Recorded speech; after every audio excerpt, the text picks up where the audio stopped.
Hey y'all, welcome to Cross Politic on the Midweek Fix. Good to be with you guys. Pastor Toby Chalk Knox, the water boy. Thanks for giving my job away, by the way. We missed you on the Sunday special. Jared did a pretty good job filling in for your shoes. You were missed. You were missed. You were missed. All I've seen so far is the ad read that James White did. Wasn't that phenomenal? I was like, man, we just lost a sponsor. Yeah. I didn't go to James White now to do all the readings. Yeah. That's so good. We're going to be in Arizona May 19th as the last stop in our Liberty Tour with Pastor Jeff Durbin, Delano Squires, May 19th. So go to fightlaughfeast.com, click on shop, and you can sign up for our show in Arizona. It's really fun to do these small shows. It is. Guys, I mean, if you've been enjoying this, I mean, we're like, it's a smaller crowd. Yep. And we get to hang out with people. Yep. I get to know them. Yep. We're doing beer and psalms, right? Yeah, oh yeah, oh yeah. Yeah. Exclusive psalms. Okay, I'm Beer and exclusive songs. just making sure. Can we do exclusive beer? Yes. The good kind? Do you have anything else to say, or am I on? No. That's it. Let's go. Let's do it. So Yeah. you've been out the seat for a minute, have you? He's like, how does Today's culture shifts like sand, but New St. Andrews College is established on Christ, the immovable rock. It is a premier institution that forges evangelical leaders who don't fear or hate the world.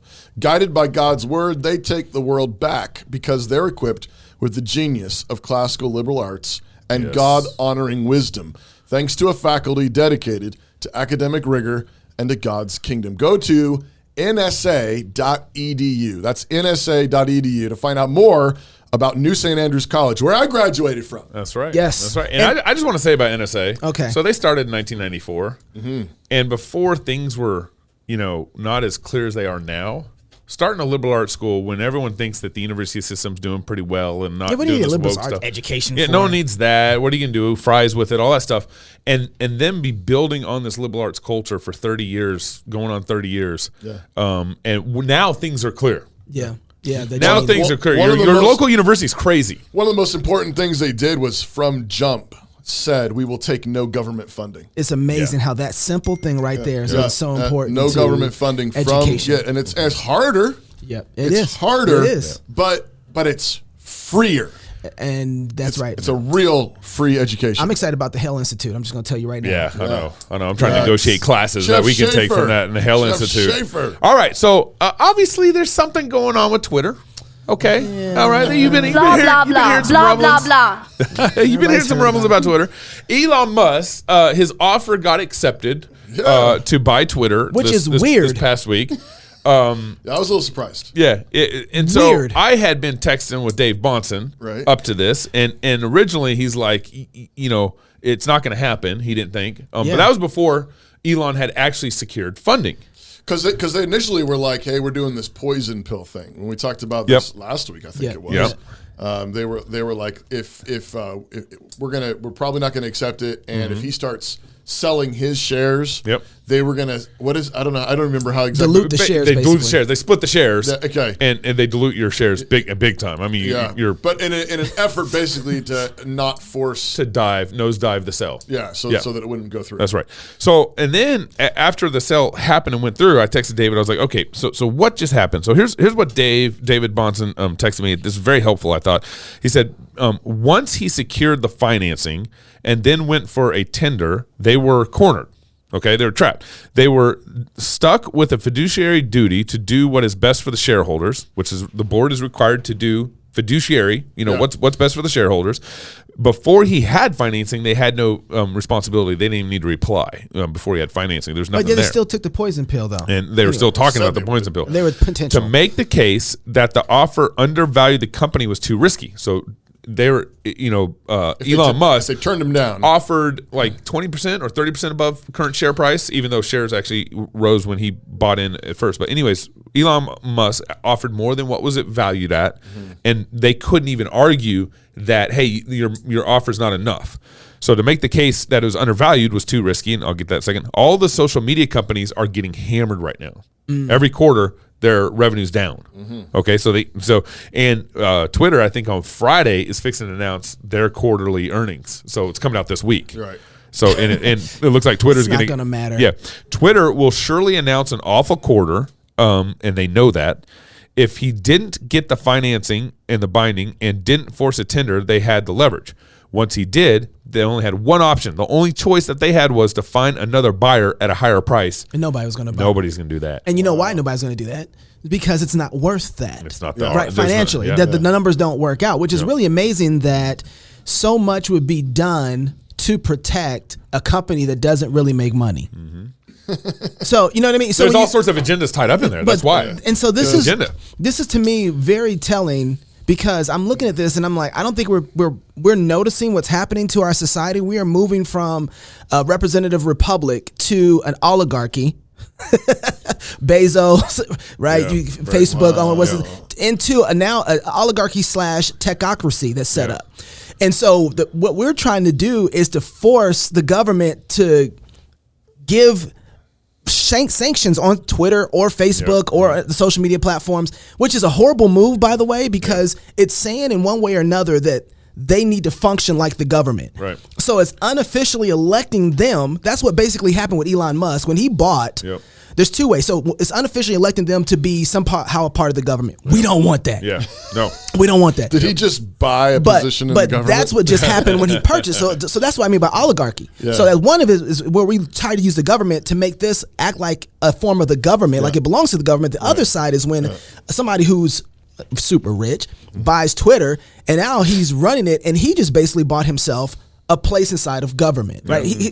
And that's what's amazing about this is that because of the way that the speech has moved around and where people are gathered at, it's almost like there's another deep state inside of the state of communication. So now it's like, okay, the free speech itself is is this free speech area zone if they own it and people are talking on their cell phones and they can move people around? Who's responsible for that? We talked about this 2 weeks ago. Well, we actually been talking about this since jump. We told Ron DeSantis don't regulate Facebook. Right. We told, Governor Abbott, don't regulate Twitter. It's like, stay out of there. But the government has been coming into our businesses for decades.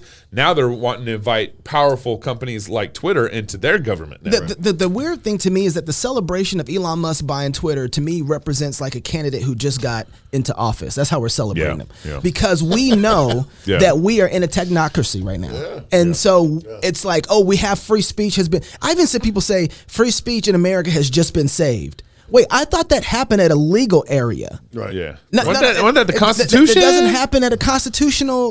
That doesn't happen with the court. Where is it that now, if Twitter now manages free speech, it's all gone? Yeah. That's where we're living at, which means that we have another king over us outside of the Constitution, which is kind of bothersome right now. And everybody's celebrating. I'm like, hold on, wait. I get what Elon Musk did. I understand how important it is to everybody. But we're talking about a company that doesn't make money at all, and we're happy that he got it because now free speech is saved. Boy, we're in trouble. Well, this is not good for us at the end of the day. Because we constantly look for the president to be our savior. Now we're looking for Elon Musk to be our savior. We forget local politics, we forget local communities, and we look out there and we see these powerful figures, Biden, Elon Musk, and we're trying to find out, okay, who's going to save us? Well, and I think part of the way you get this is that you have to dissolve offices. They don't mean anything anymore. Like, real offices don't mean anything anymore. What do you mean by that? Elected officials have an office that they operate in, right? Okay. That office now can be overrun or overthrown by not allow them to have conversations on Twitter, right? Because every person who's elected by algorithms, right? And so those things are stronger now. we just saw Mark Zuckerberg and his what are those called? Those Facebook boxes, FB boxes, Zucker boxes. That's what they call them, right? Did they remember this? You guys, so the Zucker boxes were put in communities where they could get people drop boxes. Right, they called them Zucker boxes, right? Okay. And so for voting, so 2020. So for voting, and so he had these boxes that he sponsored to put in certain communities, so they can $400 million worth. Right, exactly, and ads, and ads that he can control. So, I haven't figured out how to deal with this yet, outside of going back and preserving what we know as offices. So but it's offices all the way up and all the way down, all the way down to fatherhood, motherhood offices, right? Yeah. Because those offices being dissolved, what do you get? You get death, you get murder, you get abortion. That's how you get that. Yeah, no, it's true. And I think the thing is that, our country has gotten so corrupt. And so the government that's there feels like it doesn't do anything. Right. And Right. it's so corrupt. There's so much bureaucracy. There's so much red tape. And then when somebody like Elon Musk comes in with, how much is it? $44 billion? 44, 45. What's an extra billion? What a section, it's like, look, he did something. Right. But I think, and he leans our way. But yeah, right. But I think you're absolutely right. I think there's a massive danger there in putting your hope in that. Yeah. The fact that it's that impactful anyway. Yeah, it actually is. That is dangerous. It's absolutely dangerous. Because he's one guy, and what's the next guy going to do? There's no what we've already seen happening with the algorithms, with the twisting of information, the filtering of information, the canceling, the censoring, all the rest of it. Yeah. You can't trust that this is somehow going to protect free speech. Right. And if free speech is in the hands of guys who have a social media platform, then we lost it way before we got here. Right? This is what happens when you worship something versus the God who gave it to you. I think this is also like a lack of imagination on a lot of Christians. What do you mean? Well, I just mean this is getting at what you're saying though. But so basically, what Twitter and Facebook and these social media platforms are these massive megaphones. Right. That's what they are. They're megaphones. Yeah. They're modern day newspapers That reach right into people's pockets. Yeah. Right. But I think the Christian answer to this would be get busy. Right. Get busy and start building. I think it's the Andrew Torba Gab play. It's the David Bonson play. But it's get busy, build something. And I think you ought to have some people who really are aiming to compete with Twitter and Facebook. And I think, but you can't just say, well, it's impossible. They're the only ones that are going to be there. There's always been companies that everybody thought, they're the top. They're always going to. No one's going to top them. No one's going to compete with them, and nobody's heard of them anymore. Did you see Jeff Bezos tweeted out basically insinuating, is Twitter going to be owned by China now because Tesla gets some parts from China? And I know Jeff he Bezos, ain't talking. I know. I know he ain't talking. He got it. He got lit up too on Twitter. He bought Washington Post. Right. And oligarchy. And he owns Amazon. And how many products come from China on Amazon? Right, exactly. I know he ain't talking. They're all hypocritical. But this past week at Amazon, so Matt Walsh released a book, a kid's book, a board book. Okay. What's it called? Something the Walrus. Johnny and the Walrus. Johnny the Walrus. I am the Walrus. Johnny. I think it's Johnny the Walrus. And it's a kid's book, and it's basically kind of, making fun of the LGBT identify. I want to be a walrus. Right. I want to be this. I want to be that. And you can't. Johnny the Walrus. Johnny the Walrus. Okay. Right. And so the way Matt Walsh and his publisher set it up was they input the book into Amazon. Yep. Okay. And then you tag the book with what it categories it's in. Kids books, board books, that kind of thing. One of the categories they tagged was LGBT. And so what they did, whatever they did is they grabbed kind of the Amazon algorithm, the Amazon tags, and used it against Amazon. So his book became the #1 children's bestseller on the LGBTQ category. Brilliant. Amazing. Brilliant. So now they actually did this the staff at Amazon had a kind of internal departmental call about this. And they were getting some complaints. They were getting some complaints, obviously. And I'm not going to show you the whole video footage, but the people at Amazon started crying. But the footage I'm going to show you is where they had a listener call in to report the book. Customer. A customer called into Amazon to report the book. And that's what they're playing. And they're endorsing this as, quote, like, this was a great customer review of what's going on with this book. For a book that you are selling, I just checked your website, and the book is still up on there. I hate to tell you, but it says that the book, that it is shipped and sold from you. It is by Matt Walsh. It is teaching kids to bully transgenders, to bully them into committing suicide, the LGBTQIA, especially transgenders. The story is about a kid who likes to pretend he's different things, and one day he pretends he's a walrus, and the community tells him he either has to be a human or he has to be a walrus, or they're going to kill him. He can't be both. He can't pretend anymore. Now, the author, Matt Walsh, just tweeted this yesterday morning at 8:04 a.m.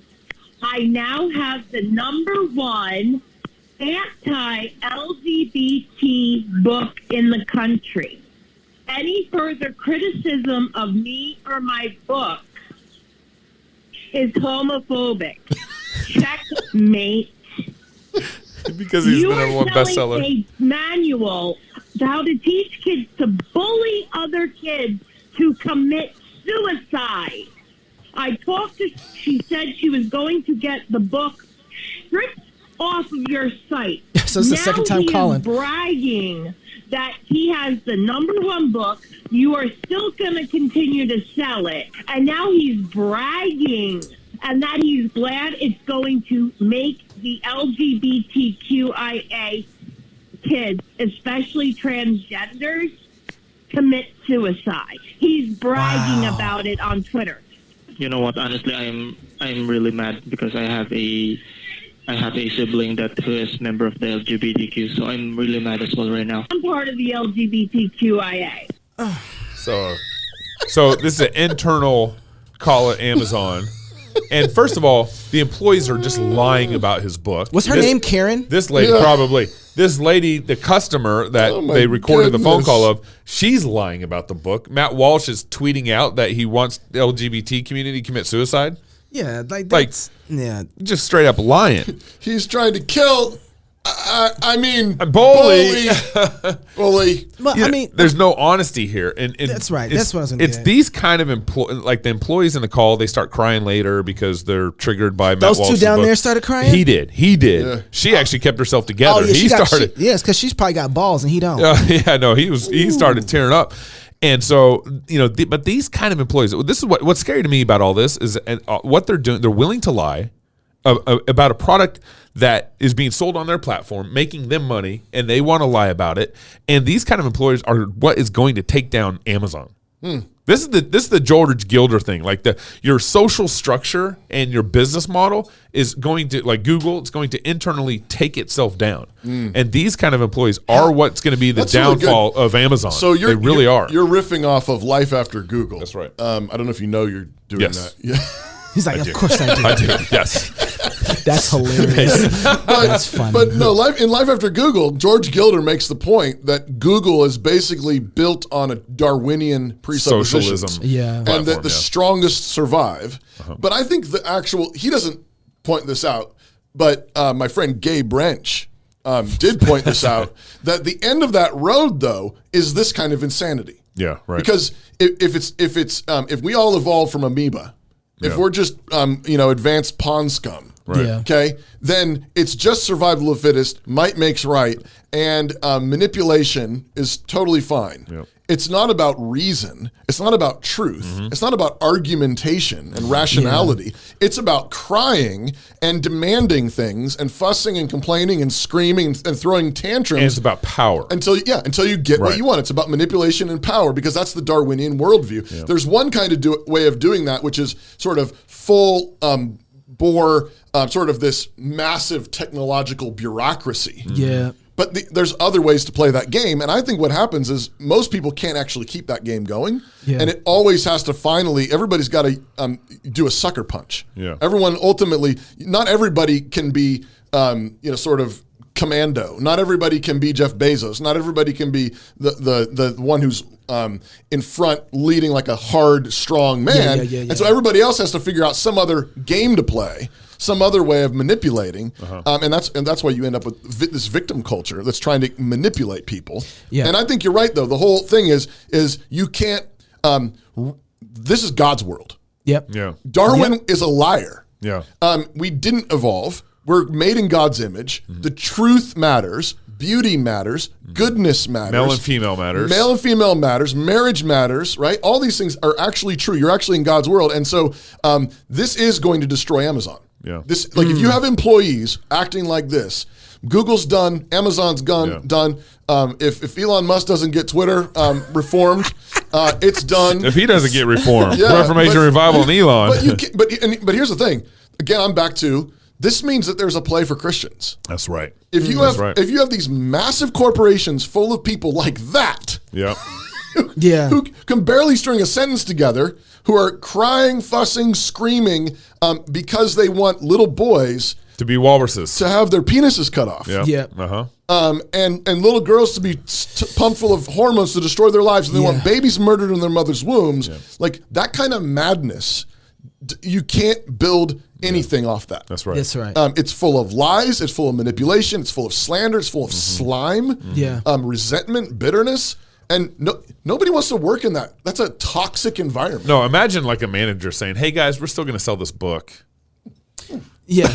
Well, I think that A manager, he get lit up. But it starts with things like this, and everybody's sort of like, "Yeah, we're in." But like, this isn't. Like, there is nothing happy about living in this world. Yeah. Yeah, that human flourishing really is a thing. It is. And when you become consistent with a particular type of worldview, you don't get human flourishing. No. Right. And what's really interesting about this, too, is I was going back and thinking about when we had Robert Borton's on, and he was talking about that middle 30.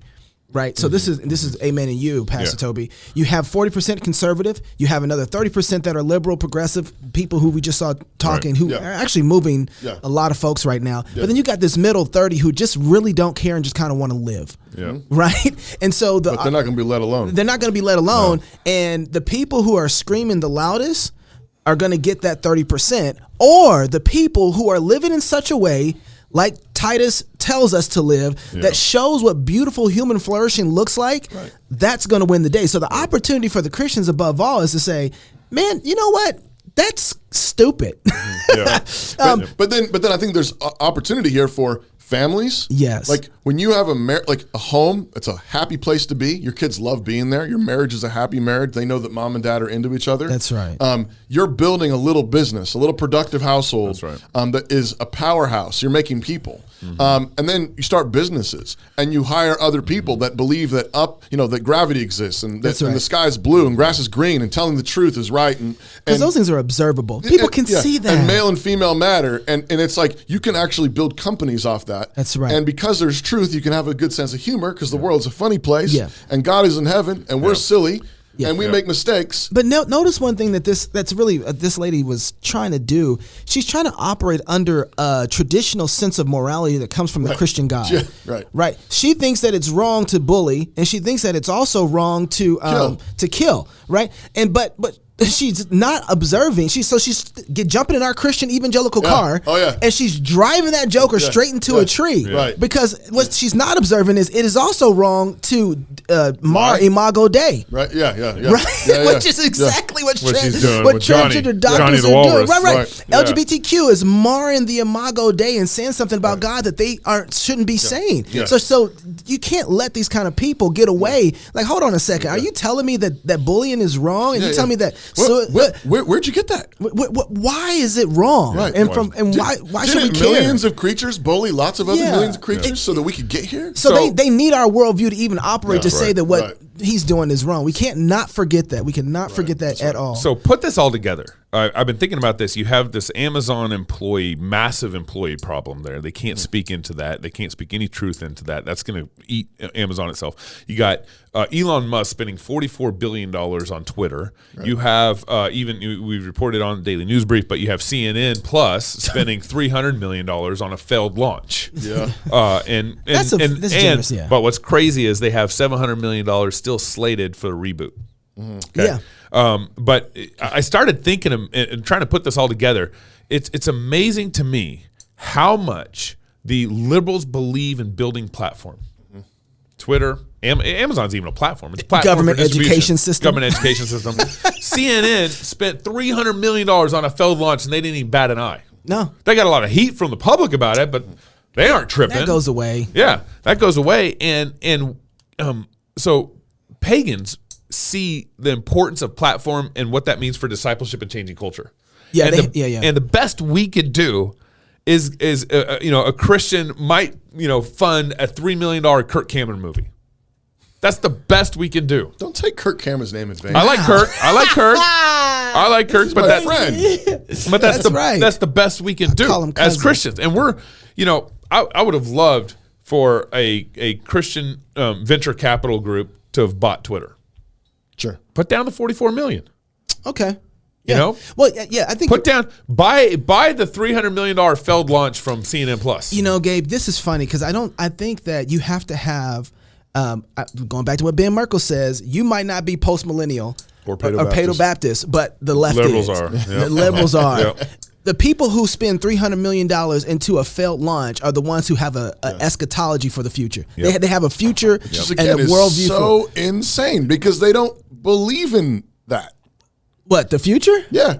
But they do. They can't help they it. don't. They believe in they don't believe in power and morality. dominion. Right. They believe in power and dominion. They don't believe in morality, and yet somehow they have one. So they're inconsistent. I know. So that's fair. But I'm saying that it's not consistent at all. No, it's not. But the people who know that God made this place, we don't. But who invented all the most glorious, mind-blowing things in the world, that we know him, that we're in a right relationship with him, we're the people who are not doing that. because we don't put our eschatology back in the gospel and in Genesis. Mm-hmm. Yeah. So, and because of that, we have people who are out here who's like, hell, I'm a optimistic millennial. Shut up.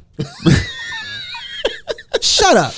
Go back and read Genesis. What the gospel accomplished. I don't want to hear that. Those are the same people Who's going to crush who? Those are the same people who are looking like, I don't know if we need a app. I don't know if we need to invest so much stuff in the world. I don't What are you talking about? The gospel is going forth into the world. It's transforming hearts and minds. This whole world belongs to Jesus. Those rocks that they use to make the phones, our God made those things, and they need to be used for his glory. Right. The kingdom of God is here right now. Get your hands busy and get to work. Right.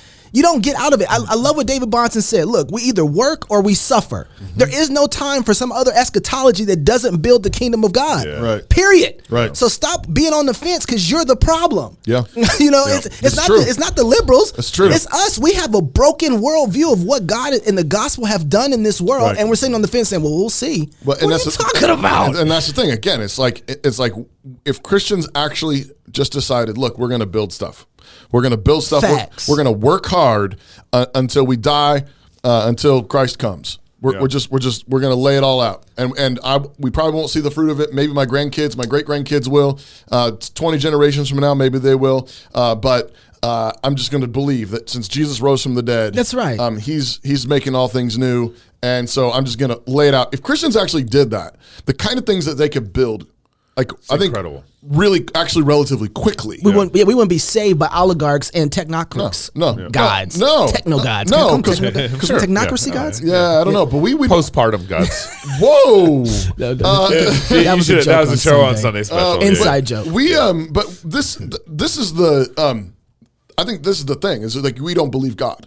That's right. It's faithlessness. Yeah. It's faithlessness. Right. God has already given us the promise. And the pagans, they're trusting in idols. Yeah. Yeah. Yes. And they're doing more. And they're trusting in idols. You know, what is it? Isaiah 44. I texted you guys this a couple weeks ago. I'm like trying to figure out. Isaiah 44 is talking about how the craftsman will take the log and use it to heat his house. Mm-hmm. We'll take the log and use it to cook his sandwich. Mm-hmm. And we'll take that same log and craft his idol out of it. Yep. Right. And not at all connecting every piece that he just made there and to what he's bowing down to now. And we do the exact same thing now with government, with money, with technology. Yes, that's right. Those are our idols, and we're doing the same thing. We use them to heat our house. We use them to cook our meals. We use them to talk on the phone. Yep. And then we put our trust in those things, and we think if we just give them what they ask for, then we'll have freedom. We'll have success. So last thing here, last night I knew he was going. He had to hit this. I had to hit this last night. So I was at our local GOP meeting, and you guys in every one of your counties and regions, you have a local GOP meeting pretty much every once a month, and you should go. You should attend. I was at my local GOP meeting last night. If nothing else but for laughs. Yeah, seriously. And we had a legislator running for state legislator and a senator running for state senate here in Idaho up speaking. And, because it's our primaries are May 17th. Some of your primaries are going to be in May. Some are going to be in June. Make sure you know what's going on. And they opened up for Q&A for both the legislator and the Senate. The Senate went first and the legislator went second. And I asked them both the same question. I said, do you believe our governor had the authority to shut down? This is a Republican, local, conservative GOP meeting. Yeah. I asked them, do you believe rural Idaho, do you believe Governor Little had the authority to shut down churches and businesses in Idaho? And they both said yes. That was ridiculous. Both said yes. This is our local politics here in rural Idaho. I mean, like these people come from the north part of Lewiston, Idaho, which is supposed to be Lewiston, even supposed to be more conservative than Moscow. Yeah. Does Lewiston know that that's Lewiston what they has a rodeo? Yeah. That's right. They're on the circuit. They're on the circuit. Lewiston almost shot their city council members when they tried to stop them from. And so the Senate guy, his last name was Blair, and the lady was I think McCann. Hope I never hear those names again. So I'm mentioning them because they're on the ballot for primaries. Dan Foreman's running against Blair. We support Dan Foreman on the show. Yeah. We endorse Dan Foreman on Cross Politics, and we can do that because we're not a 501c3. And he's a good candidate. And he's a good candidate. And then the other person that I'll probably most likely be voting for is Claudia. I think it's Claudia Ramsey, who's running against McCann on that side of things. But here we are. Yeah. Conservatives have no mind of what the Constitution says. Right. This is what does the Constitution say? And back to our point, I'll just keep hitting this. This is why liberals keep winning. Yeah. Liberals know what they believe in. Yep. Conservatives apparently are brain dead. Yeah. I mean, they're scared or cowardice or like how did they even get in the race? Yeah. Like this is, that's right. And this is also why, by the way, I mean, Gabe said, you go to your local Republican, and I who knows what your local Republican situation trash is going on, and piles of it is trash, and in some places it may be so trash that it's just there's nothing to do there. I mean, I'm still not comfortable calling myself a Republican. I don't call myself one. I don't call myself. I mean, I've reluctantly voted a few times for Republicans. Sure. And so I guess I registered as one technically to do that. You have to. I think. But, in Idaho, you have to. But I'm like, this is the kind of nonsense that's going on. Right. But did they get feedback on that? Oh yeah. So everybody in the crowd was like, "You ever heard of the Constitution?" So it was at least the crowd had a good response, but we're anemic. Yeah, that is awful. Yeah, that is really awful. Yeah. So I mean, but if there's a lot of, especially rural places, I mean, if you show up, it's probably you and 50 other people. Yeah, and which means you actually have a voice. Yeah, and there's some influence there, and that means you have a significant influence on who gets elected or who gets taken, goes into the primaries, and then that's who you could vote for in November. Yep. I think what we're seeing when we see our local governments, like those guys who are running, it's kind of a reflection of what's coming from us. So if we have those people somehow think that answer was a good answer until they said it, until they got it out. But that's whatever That's a representative of our fruit that we're putting out there in the Republican Party, whatever conservative, whatever it is. That's a representative. That's a taste of it. Yeah. And so I hope that, like Pastor Toby says, we never hear from them again. But I wonder, did they give a reason for why they said that they felt like he could do that? So the Constitution was brought up, and they said yes, there's that, and they said, but there's also these emergency powers. Right. So they believe the emergency powers can void the Constitution, can suspend the Constitution, which is not true. Even the emergency powers don't say they have that kind of authority. So what we have is people who are not educated enough to understand what's going on. So we're ignorant folk. Right. So we're ignorant folk. But also, the fact that, like, I mean, did anybody even question them on, like, was this a real emergency? No. Right. That's the other thing. I mean, like, No, we can't have real debate on these things, even at their local Republican Party. I've been dealing with this for 4 years. You can't have real conversation. You start getting into these topics, and then everyone either starts shutting down or someone comes in and says, hey, be respectful. I'm like, yeah, we're all being respectful. That's not the problem here. The problem is that person's an idiot. Yeah, right. And then they're like, oh, well, see, I told you aren't being respectful. And then for some reason, they don't want to talk to you again. Yeah, that's not encouraging. So, but I think back to the point. If Christians, we've said this so many times in the show, but Joseph Backholm, our boy, said, what did he say, 10 minutes? 10 minutes a year. 10 minutes a year, he said, if Christians gave 10 minutes a year to their local politics, it would change things significantly. You know what we should do is, like, those people who listen to Cross Politic, take one show off and just get into your local politics. Go to one meeting. He's like, I was gonna listen. I'm gonna put this show off until tomorrow because you still gotta listen to it. And then and then I would like to hear, like, what comes out of your local politics. I got a couple local action items here real quick. For one, I got a political event. It's Elect Conservatives of Idaho event on this Thursday night at 7 p.m. It's go to my Facebook page. The event and address are there. So just show up to that event. It's basic. I got Janice, who's running for governor. I got Priscilla, who's running running for lieutenant governor. I got Scott Herndon coming. I got Sheriff Wheeler coming. Yeah. They're going to talk. Basically, they're going to educate on what's going on at the executive level, legislative level, and county level. Okay. That's this Thursday? That's this Thursday, 7 o'clock. Secondly, I actually have a political email list that I started when I ran for county commissioner. Find it on my Twitter account or on my Facebook page. It's in the link in the bio, and you can go to Linktree. I think it's linktree.com/Grinch or something like that. But sign up for my email list because I'm once a month. I'm just kind of saying, hey, here's what's going on in politics right now. Here's what's going on, and I'm going to tell you who to vote. Well, I'm going to tell you why I'm voting for these people in May 17th, and you can find someone if you don't have time to dedicate yourself to all this. Find someone who does and you trust. Support them, and just join their email list, whatever. And there's people doing this in your community. They are. Thank you. Yeah. Thank you for doing that, man. Thank you. Christians being obedient and just building, working and building. That's it. Makes a difference. Yeah. And it really will. Under the blessing of God, it really can take on Twitter. It'll take on the Biden administration. It will take on these things when you're faithful in your family, when you're faithful in your church, when you're faithful in your business, because you're actually building something. It goes back to the NSA ad that I read at the beginning. If you're building on the rock of Christ, then it will withstand the storms. But if you're building it on the sand, the fear of man, idols, insanity, your own people desires, howling at the moon, whatever it is, it can't stand. It's going to blow away. And so Christians need to build things that are going to last so that we can actually be there for our neighbors. Amen. Because they're going to need it. Because what's currently being built isn't going to help our neighbors. No. And many of these people, many of these LGBT people, they're going to be left alone. That's right. And the gospel's for them. And we want to be building cities, churches, and homes that are ready to welcome those refugees when they come. You are a gardener regardless. You're a faithful gardener or you're a faithless gardener, but you're going to be gardening regardless. Yeah. Or like some people like to say now, irregardless. It's actually in the dictionary, just so everybody knows. So if you're single, get married. If you're married, have kids. And if you have kids, go baptize them. Until Sunday, love God with all your heart, soul, mind, and strength. Love your neighbor as yourself. Go fight, laugh, and feast. This is Cross Politic. Did you get James White to agree to baptize babies? Oh yeah, he's on the way. He's coming? He's coming. Okay, good. Yeah, he's on the way. Joe Biden ran on the promise of free community college. But when Joe Biden offers you something for free, say education or a back rub, he's probably got something else in mind. Remember this, free tuition doesn't mean a free education. I'll explain.